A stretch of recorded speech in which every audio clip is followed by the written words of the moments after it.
আমরা জানে শিশির দেবো। হ্যাঁ, সামনের নির্বাচনে কোন দলকে চাচ্ছেন?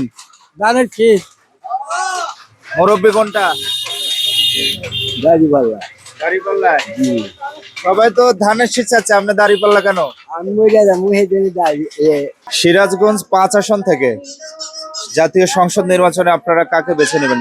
আমরা সিরাজগঞ্জ 5 আসন থেকে আমরা অধ্যক্ষ আইল আলম চাচাকে বেছে নেব। কারণ হচ্ছে আমরা ইতিপূর্বে তিনবার আমরা প্রধানমন্ত্রী দেখেছি জাতীয়বাদী দলকে, কিন্তু তারা এই দেশকে দুর্নীতি এবং চাঁদাবাজ ছাড়া আর কোনো কিছুই এই দেশকে দিতে পারেনি।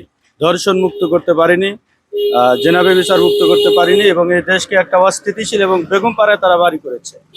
কিন্তু একটি সুন্দর দেশ হিসেবে গড়ে তুলতে হলে অবশ্যই ইসলামী দল প্রয়োজন, ইসলামিক মাইন্ডের লোকজন প্রয়োজন, সৎ দক্ষ লোকের প্রয়োজন, ইমানদার লোকের প্রয়োজন।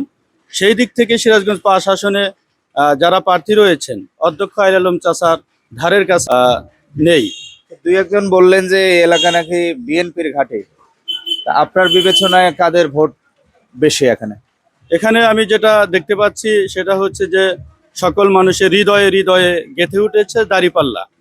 তো আমরা এখানে দাঁড়িপাল্লার ঘাঁটি দেখতে পাচ্ছি।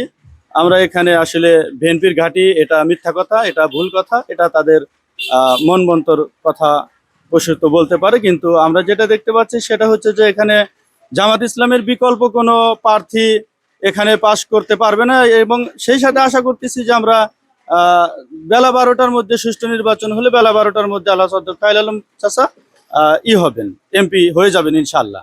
আপনার পরিবারে মোট কয়টা ভোট? আমাদের পরিবারে মোট ভোটার সংখ্যা হচ্ছে 12 জন। 12টা ভোটই দাঁড়িপাল্লায় যাবে ইনশাল্লাহ। ভাই কোনটা চাচ্ছেন? দাঁড়িপাল্লা চাচ্ছি। পাল্লা কেন? আমার ভালো লাগে, সৎ লোক, সেই জন্য।